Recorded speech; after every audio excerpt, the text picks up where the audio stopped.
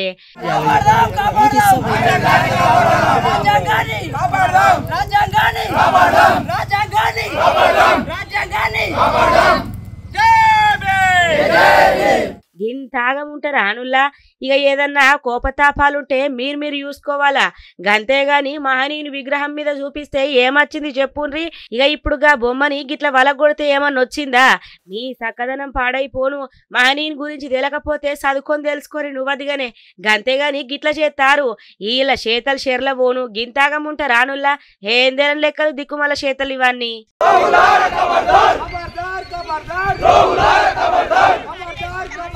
खबरदार అందుకనే బ్యాంకులో పని మీద వచ్చినోడు ఎవడో పని మీద రానోళ్ళు ఎవరో రాగానే ఏం పని ఏం కథ అని బ్యాంకు వాళ్ళు కూడా అడగాలి. ఇక చూడు గిడ ఓ ముసలాయన ఇక లక్షన్నర మీదనే పైసలు డ్రా చేసుకున్నాడట.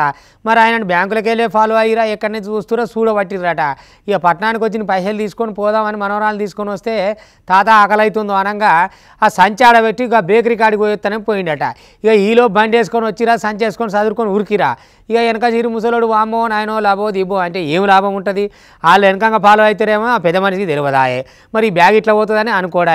మరి బ్యాగ్ ఆడబెట్టి ఇంకా బేకరీ కాడికి ఎందుకు పోయిండా వేసుకొని పోతే కాదా అంటే మరి ఇంతలా మూతవర్లు ఉంటారని ఆ పెద్ద మనిషికి ఏమేరక తెలియదా. అంత వాళ్ళు ఎట్టుంటారు ఊరోళ్ళు ఈ నా సంచి నా జోలికి ఓడొస్తాడు సంచి జోలికి ఓడొస్తాడు అన్నట్టుగా ఆయన పోయిండు. పోయేసరికి ఈడంగా చదువుకొని ఇల్లు పోయిరు. ఇక సీసీ కెమెరాలలో చూస్తే మొత్తం కథ బయటపడ్డది. ఇవాళ రేపట్ల గసంటి దొంగలు ఉన్నారు. అయ్యా ఇక పోలీసు వాళ్ళు ఎవరో పుణ్యం కట్టుకోరు పాపం ఆ పెద్ద మనిషి పైసలు ఉన్నాయి ఏం కథ దొరకబట్టరు జరా. వామ్మో వామ్మో ఎంత ధైర్యముల్లా ఈ నడుమ సినిమాలు చూసుకుంటా కూడా గీసుంటా వీటికి బాగానే ఎత్తురు చూడుర్రి. సినిమా రేంజ్ లా బండి మీద నచ్చి పైసలు ఎత్తుకపోయినరు దొంగలు. జైతాల జిల్లా కాడున్న కత్లాపూర్ మండలం తుర్తూర్కి చెందిన పూరే నరసయ్య అనేటాయన కత్లాపూర్లున్న యూనియన్ బ్యాంకులలో 1,68,000 రూపాయలు డ్రా చేసిండట. అటెనక సిక్కి మన్మరాలు ఆకలి అవుతుంది అనుడితోటి ఓ బేకరీ కాడ బండి ఆపి ఈ గండ్లకు పోయిండట. ఇంకేమున్నది ఇంతల్నే 2 బండ్లల్లా 4 మనుషులు వచ్చి నరసయ్య బండ్లున్న పైసల బ్యాగుని ఎత్తుకొని వెళ్ళిపోయినరు చూడుండ్రుల్లో. ఇక సినిమాలు ఎట్లయితుందో గా తిరగనే అయింది. ఇక కావాలంటే మీరే చూడుండ్రో త్యాప. ఆయన కూడా ఏమో మాట్లాడుతున్నాడు కదా ఇందాం పాన్రి. యూనియన్ బ్యాంక్ వచ్చిన డబ్బులు తీసుకున్నాం పంటప్పు తీసుకొని బయటకు వచ్చినాం. అమౌంట్ 1,68,000 తీసుకొని బండ్లే కవర్లో పెట్టుకొని బేకరీ ముంగటికి వచ్చినాం. బేకరీ ముంగటికి వచ్చి మా పాప మా కోడలు ఏడుతుందని డబ్బులు తీసుకొని వెళ్ళి అది 2 నిమిషాలే డబ్బులు పోలీసు మా డబ్బులు మాకు దొరికించాలని. ఆగో ఇన్నరు కదా నువ్వులా వామ్మో వామ్మో ఎంతగానో దొంగలు మోపైతురు చూసిరు కదా. బయటకొచ్చి యూచటాలకు బండ్లున్న బ్యాగ్ కనబడలేదట. ఇక బేకరీ ముంగటున్న సీసీ కెమెరాల మరి రికార్డ్ అవుతుంది కదా అని చెప్పి చూడంగా ఇక మొత్తం ముచ్చట ఎరకైంది. బ్యాగు తీసుకుపోగా సీసీ కెమెరాల రికార్డ్ అయిందిలా. ఇక నరసయ్య కత్లాపూర్ పోలీస్ టౌన్ లా ఫిర్యాదు చేసిండు. బ్యాంకు నుంచి వెళ్ళి నరసయ్యను ఎంబడిచ్చి ఇక మంచిగా అదుపు చూసి బైక్ పంచెలి పైసలు తీసుకుపోయినట్టే తెలుస్తున్నది చూడబోతుంటే. ఇక సీసీ కెమెరా ఫుటేజ్ ఆధారంగా పోలీసు విచారణ చేపట్టినరులా. అయ్యో కరోనా కాలంలో ఆదుకున్నాడు బతుకునిచ్చిన మహానుభావుడు అని చెప్పింది తినబోతే పొరగాళ్ళని ఆగం చేసినాడు చూడుర్రి. ఆయన ఒక ఆశ్రమం పెట్టిగా పొరగాళ్ళందరూ చదివిపిస్తున్నాం అది చేస్తున్నాం ఇది చేస్తున్నాం అని చెప్పిరట. ఇక కరోనా టైంలో ఆగమున్నదని ఇక ఒక ఆయన తీసుకున్నాడు మహానుభావుడు. తీసుకొని ఆయన భార్యనే వాడనిగా పెట్టిండు. పెట్టిగా చేతికొచ్చిన పొరగాళ్ళు ఉంటారు కదా డిగ్రీ వాళ్ళు 10th వాళ్ళు ఇంటర్ వాళ్ళు. ఇక వాళ్ళని పట్టుకొని ఇక్కడ ఫోటో షూట్ ఉంది రారే ఆడిపోదాం రారే అని తీసుకపోవుడు ఆడ ఆగమాగం చేస్తుడట చేతులేసుడు. ఇక ఈ రోజు ఇదో కథ అయిపోయింది మాకు ఎక్కడి బాధ ఇది చదువుకోవాలన్నా వీని చేతుల నలిగిపోవాలన్నా అని అర్థం కాక 2-3 కేసు పెట్టిరట. పెడతాలకు మొత్తం భాగవతం అదా బయటకు వచ్చింది అన్నట్టు. అంటే వాళ్ళందరికీ అన్నం పెట్టే పేరుతోటి సున్నం కొట్టే పని పెట్టుకున్నాడు కదా. ఇక చూడురి ఎంత మహానుభావుడైనా ఎంత మనసున్నా పైసలు ఉంటే ఒంటరి ఆడపిల్లలు అంటే ఎట్లుంటారో చూడురి. ఇక ఈ ఉదాహరణ సరిపోతుంది కదా ఈ చక్కదనం పాడైపోను. ఇంతకు మరి ఏడనే జరిగింది దిగురంగా మంచిగానే చెప్పినావు ముచ్చట అనేది కదా అనుమానం పూర్తిగా ఇందురు రారిగా. అయ్యో గీ ఏలూరు కాడున్న ఆడిపిల్లగాన్ల హాస్టల్లా దారుణం జరిగిందనే చెప్పాలనుల్లా. ఫోటోలు దింపుతాం అట్లా ఇట్లా ఫోటోషూట్లా అని ఆశ చూపించి మాయమాటలు చెప్పి ఈ హాస్టల్ వార్డెనైనా మణిశ్రీ భర్త శశికుమారు ఇష్టం వచ్చినట్టు పిల్లగాండ్లతోటి ప్రవర్తించుకుంటూ ఆగమాగం చేస్తున్నాడట నుల్లా. ఇక చేసేదేం లేక పిల్లగాండ్లు ఎటు చెప్పుకోలేక ఇన్నొదుల దాకా మస్తుగా ఇబ్బందులు పడ్డారట. ఇక బాధితులల్లా 3 పిల్లగాండ్లు పోలీసుల కాడికి పోయి సారు ఇక గిట్లున్నది మా పరిస్థితి ముచ్చట ఎప్పుడుతోటి మొత్తం బయటపడ్డది. ఏలూరులా శ్రీ స్వామి దయానంద సరస్వతి సేవాశ్రమం పేరుతోటి ఈ బాలికల వసతి గృహం ఉండేదట. సుమారు 50 మంది ఇక్కడ ఇక వండుకుంటా విద్యా సంస్థలలో చదువుకుంటున్నారట నుల్లా. కరోనా సమయంలో ఆశ్రమ నిర్వాహకులు ఎవరు పట్టించుకోకపోవడంతోటి ఇక నిమ్మలంగా ఏలూరు వాసి శశికుమారు చేజిక్కించుకున్నాడట. ఇక ఎసోంటి అనుమతి లేని ఈ హాస్టల్కు ఇక ఆయన పెండ్లమైన మణిశ్రీని వార్డెన్గా పెట్టి ఇష్టం వచ్చినట్టు కార్యకలాపాలు సాగిస్తున్నాడట నుల్లా. అయితే 2023 ఫిబ్రవరి నెలలో షురు అయిన ఈ హాస్టల్ ఇక ఇప్పుడు ప్రైమరీ స్కూల్ నుంచి డిగ్రీ దాకా చదువుతున్న పిల్లగాళ్ళు ఉన్నారట. మాకేం కాలం మా పిల్లల్ని జరిగింది కదా మా నాయనకాలం మొత్తం ఆడు దొరకాలండి. మాకు దొరికితే అప్పుడు న్యాయం మాకు ఎలాగ ఆడు ఏం చేశాడు మాకు ఆడు చెప్పాలి. మాకు న్యాయం జరగాలండి. మొన్న ఎప్పుడో ఆధారం ఎప్పుడో తీసుకెళ్ళడంటండి. నిన్న సాయంకాలం తీసుకొచ్చాడంట. ఆ విషయం మాకు తెలియక మా పిల్ల ఉంది కదని మేము కాగా పరిగెట్టుకొని మేము వచ్చామండి ఇక్కడికి. తీరా చూస్తే పోలీస్ స్టేషన్లో అంటే ఇక్కడికి వచ్చామండి. ఇక్కడికి వచ్చానమ్మా ఇక్కడ లేరమ్మా పోలీస్ స్టేషన్లో ఉన్నారని చెప్పారు. మేము గావగా ఏం చేసామంటే గావగా మళ్ళీ అక్కడ పరిగెట్టుకు వెళ్ళివ్వండి. మేము ఏమన్నారంటే మాకు ఇలాగ ఉంది, మా పరిస్థితి ఇలా బాగాలేదు, ఇలాగ ఉందని అని చెప్తున్నారండి పిల్లలు. ఏం చేయాలంటే ఏమో పిల్లల్ని ఇలాగా తీసుకెళ్ళాలో చేశారమ్మా, మాకైతే తెలీదు. మరి ఎప్పుడో నేను మొన్న ఆధారం పొద్దున ఎప్పుడో తీసుకెళ్ళారు, సోమవారం నాడు సాయంకాలం తీసుకొచ్చారు. ఎక్కడ తీసుకెళ్ళాలనేది తెలియదు అంటండి. ఒక అమ్మాయి ఎవరో ఉందంట కదండి, ఆవిడ కూడా ఇలాగ పిల్లల్ని కూడా ఇలాగ పంపిద్దంటండి. వార్డెన్ అంట పేరు తెలియదండి మాకు. మేము మా పిల్ల గురించి మేము వచ్చామండి. వీళ్ళ చేతులకు చెడుగులు పుట్ట గింత ఆగం ఉంటది అనుల్లా. ఇక గిట్ల ఆగం పనులు చేసుకుంటా పొలగాన్ల జీవితాలతో చెలగాటం ఆడుతున్నారంటే గీళ్ళని ఉత్తగానే ఇడిసబెట్టద్దు. ఇక ఇష్టం వచ్చినట్టు ప్రైవేట్ గా ఫోటో స్టూడియో పెట్టుకొని ఫోటో షూట్లు కోచింగ్ అసొంటి మాయ మాటలతోటి వాళ్ళ మీద లైంగికంగా దాడికి పాల్పడుతున్నారని చెప్పి ఇక శశికుమార్ చేసిన కథలని పోలీసు వాళ్ళకి చెప్పి పిల్లగాండ్లు అయితే మస్తుగా బాధపడ్డారు. ఇక గిసుంటోళ్ళని ఉత్తగా ఇడిసబెట్టద్దుల్లా. ఇక గట్టిగా పోలీస్ టౌన్ లేచి ఇక వెళ్ళకుండానే చూడాలా మళ్ళీ త్యాప. చూసినరా ఏఐ టెక్నాలజీ ఎట్లొచ్చిందో. ఏఐ అంటే ఆర్టిఫిషియల్ ఇంటెలిజెన్స్ ఉంది కదా. ఇక ఒక ఆయన చచ్చిపోయినా కూడా ఆయన గొంతుతో పాటలు పాడిపోయచ్చు, లేదా ఒక పాటనే 100 తీరుగా వాడిపోయచ్చు. ఇవన్నీ చూసినాం కానీ డైరెక్ట్ చచ్చిపోయిన మనిషిని పక్కపంటే వేదిక మీద కూర్చోబెట్టవచ్చు అని ఎప్పుడైనా చూసిరా? ఇక చూడు, తమిళనాడు మాజీ ముఖ్యమంత్రి ఉండే కదా కరుణానిధి, ఇక ఆయనను తీసుకొచ్చో సభలో కూర్చోబెట్టి ఆయన కొడుకు పక్కపంటే స్టాలిన్ పక్కపంటి. ఎక్కడి టెక్నాలజీ ఏం కథ, ఆయన మాట్లాడినట్టు ఆయన మాట్లాడాలనుకున్నది ఏందో ఏఐకి ముందే ఫీడ్ ఇస్తే అది ఆయన ఏం చెప్పానో గదే చెప్పినట్టు. వరేవా டெக்னாலஜி பெருகிப்போயிருந்துள்ள காவலாண்டு சூடுன்றி தந்தை பெரியார் வடித்த கொள்கையை பேரறிஞர் அண்ணா வகுத்த பாதையை என்னால் கட்டி காக்கப்பட்ட இனமான உரசத்தை ஓங்கி ஒலிக்கச் செய்து கம்பீரமாக கழகத்தை ஆட்சி பொறுப்பில் அமரச் செய்திருக்கும் தம்பி மு.க. ஸ்டாலின் அவர்களை எண்ணி எண்ணி టెక్నాలజీ చూడుండులా ఎంత మారిందో. లేని మనుషులు కూడా ఉన్నట్టే కనబడుతున్నది కదా, పక్క పొట్ట కూర్చున్నట్టే ఉంటున్నది. ఇక చూడుండ్రి, ఆర్టిఫిషియల్ ఇంటెలిజెన్స్ అద్భుతాలు సృష్టిస్తున్నదనే చెప్పాలా. ఇక మన నుంచి దూరమైన ప్రియతమ నేతలను మళ్ళా ప్రత్యక్షం చేస్తున్నదిలా. నిజంగానే చెన్నైలో జరిగింది గీ ముచ్చట. తమిళనాట డిఎంకే వజ్రోత్సవాలల్లా దివంగత నేత మాజీ సీఎం కరుణానిధి మళ్ళీ ప్రత్యక్షమైండులా. అవు నిజమే చెప్తున్నా, ఏఐ సుసాధ్యం చేసింది. వేదిక మీద సీఎం స్టాలిన్ పక్క పొంట వేసిన కుర్చీలా ఇక జరంతసేపు కూర్చొని ఇక మాటలు కూడా మాట్లాడిండి అనుకో రాదుర్రి ఏఐ కరుణానిధి. நல்லுலகம் போற்றும் நாயகராய் விளங்குகிறார். சமத்துவம், சகோதரத்துவம், சமூக நீதி இவற்றின் பாதையில் கழக ஆட்சியை அவர் மிகச்சிறப்பாக வழிநடத்துகிறார்.